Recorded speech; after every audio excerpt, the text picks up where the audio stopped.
Spiritual चीजों का अगर आप बता रहे हैं, there is a challenge of applying the things. तो परमेश्वर ने आशीष होने के लिए बुलाया है और दूसरों को आशीष करने के लिए बुलाया है। तो देन वो पूछता है कि सर फिर मेरा घर तो गरीब है। वो देखा देखी में सेवकाई में आ जाते हैं या किसी की इंस्पिरेशन में आ जाते हैं। किसी पर निर्भर मत हो। Initially through worship you bringing people to God, through worship you speaking Christ.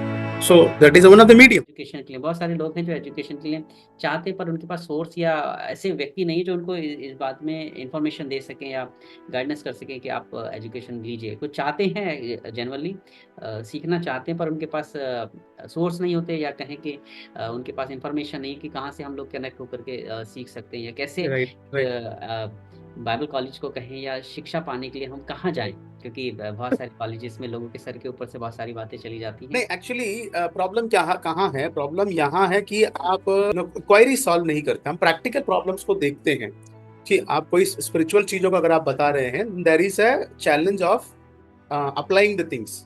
Right. Okay, there is a challenge of applying things कि आप ये स्पिरिचुअल मैटर को मैं कैसे अप्लाई करूं। फॉर एग्जांपल, अगर मैं ये कहता हूं कि see you are called to be bless others, कि आपको परमेश्वर ने आशीष होने के लिए बुलाया है और दूसरों को आशीष करने के लिए बुलाया है। तो देन वो पूछता है कि सर फिर मेरा घर तो गरीब है, मैं तो परेशान, पैसे के लिए स्ट्रगल कर रहा हूँ, मेरा मिनिस्ट्री तो स्ट्रगल कर रहा है, तो मैं Right. कैसे सर्वाइव करूँ। सो हम उस समय उनको काफ़ी पॉसिबिलिटीज़ को बताते हैं कि कई बार स्टैग्नेंट हो जाते हैं लोग जो है, क्योंकि वो देखा देखी में सेवकाई में आ जाते हैं या किसी की इंस्पिरेशन में आ जाते हैं, किसी के कहने पर चलो ठीक है। या कई बार उनको खुद प्रार्थना करते करते उनको कुछ ऐसा महसूस होता है मुझे सेवा करना चाहिए, तो फिर वो अपने डिसीजन ले लेते हैं। और डिसीजन लेने के बाद उसे सही से गाइड करने के लिए भी लोग नहीं होते उनको।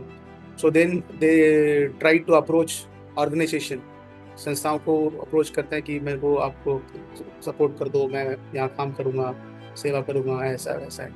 और लॉन्ग डिस्टेंस उनका नहीं रहता। फिर अगर आप पॉसिबिलिटीज़ देंगे उसको, किसी सेवकाई को पॉसिबिलिटीज़ देंगे, जो स्टक है, कहीं पे भी स्टक है, तो अगर वो पॉसिबिलिटीज़ उसको दिखाते हैं, सो उस पर वो काम करने के लिए रेडी है। क्योंकि लास्ट टाइम हमने बात किया था अडॉप्टेबिलिटी के बारे में। स्पिरिचुअल फॉर्मेशन में अडॉप्टेबिलिटी करके चीज़ होती है।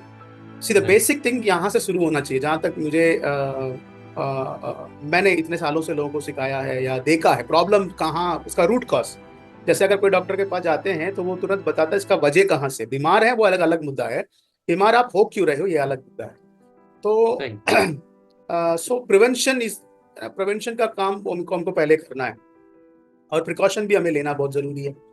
राइट। सो अगर स्पिरिचुअली इस चीज को, स्पिरिचुअल हम कहने से अच्छा तो ये है, इसको अगर हम जीरो से अगर हम देखें, फॉर एग्जांपल मान लीजिए एक व्यक्ति है या नौजवान है, अपने जीवन में मसीह को जान लेता है, फिर उसको कहीं ना कहीं इंस्पिरेशन होता है कि मैं चर्च के साथ सेवकाई करूं। फिर उसको लगता है कि अब मैं मुझे जो है और लोगों को जाकर बाहर से बस समाचार सुनाना है, बट मैं अभी पढ़ाई कर रहा हूँ या मैं काम नौकरी कर रहा हूँ। सो मैं चाहता हूँ, फिर यहाँ पर हमारे स्पिरिचुअल जो लीडर्स हैं वो फुल टाइम सेवकाई का भी चैलेंजिंग देते हैं कि आपको फुल टाइम करना है, ये करना है, वो करना है। सो उसको भी सुनकर लोग क्या करते हैं, चैलेंज उठा लेते हैं, नहीं हम फुल टाइम करेंगे।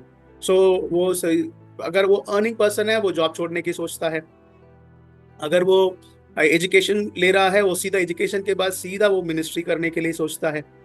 इन any case you have to be with someone for a certain period, at least 4 to 5 years जो है आपको टाइम स्पेंड करना पड़ेगा on supporting your own self. आप अपने आप को खुद को सपोर्ट करते रहो, चाहे आप काम करके, चाहे आप पढ़ा के, कुछ भी करके।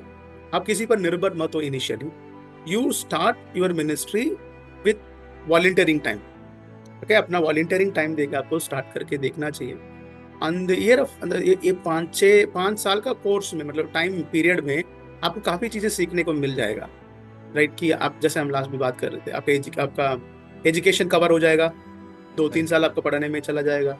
जैसे हम लोग 3 साल पढ़ाते हैं, तो साथ साथ आपको आपकी कॉलिंग का पता चलेगा, आपका गिफ्ट्स का पता चलेगा, आपका एरिया ऑफ मिनिस्ट्री। कॉलिंग मतलब अगर मुझे प्रभु ने प्रेरित कर बुलाया तो मैं प्रेरिताई का काम करूंगा। So what does it mean कि उसमें बहुत सारे सेक्शंस होते हैं, उसके बहुत सारे एरियाज होते हैं। राइट। जैसे पौलुस खुद कहता है कि परमेश्वर ने मुझे अन्य जातियों के लिए भेजा है, पतरस को यहूदियों के लिए भेजा है। सो दोनों ही प्रेरित हैं। राइट, दोनों ही प्रेरित हैं। और 12 प्रेरितों में से सब प्रेरितों को देखो, सब अलग अलग जगह गए थे। यहाँ तक आप थोमा को देखो, उन्हें यहूदियों के बीच में थोड़ी, उनको तो परमेश्वर ने भारत में भेज दिया। इस तरीके से सबको अलग अलग एक कॉलिंग रहता है। राइट। सो वो देखना, अगर आपको भविष्यवाणी का या भविष्यवक्ता का वरदान है या भविष्यवाणी का बुलाहट है, सो जरूरी नहीं है कि आप जाके सबको ये शुभ परमेश्वर यूं कहता करके कहो। You may having the gift of revelation, आपको दर्शन देखकर लोगों के लिए प्रार्थना करने के लिए हो सकता है, या दर्शन देखकर कलीसिया को चेतावनी देने का हो सकता है, या दर्शन देखकर आपको परमेश्वर के लोगों को गाइड करने का हो सकता है। एवेंजलिस्ट जरूरी नहीं कि आप जाकर ओपन एयरी प्रचार करो। यू कैन आप जो है एक जनरली एवेंजलिस्ट यीशु मसीह के बारे में बताता है, सुसमाचार को सुनाता है, but at the same time you can have the area, मतलब कौन सा एरिया है कि जहां पर आप भविष्यवाणियां कर रहे हो, जहां पर आप राइट। लोगों को परमेश्वर के क्या बोलते हैं करीब लाने में मदद कर रहे हो, या आप एक चर्च चला रहे हो, या चर्च में जाकर आप सुसमाचार सुना रहे हो और उस चर्च के लिए आप जो है आत्माओं को बटोरे। So you have to understand कि what kind of person I am, सही sir. Through which medium. For example आपको अगर हम ले लेते हैं, आपको एक एवेंजलिस्ट है, तो आपको परमेश्वर ने गिफ्ट दिया है वर्शिप का। So through worship, you bringing people to God. Through worship, you speaking Christ. So that is one of the medium, right? So वो जो 5-6 साल जो है ना, उनको सेल्फ सपोर्ट में रहना बहुत जरूरी है before stepping into a full time ministry.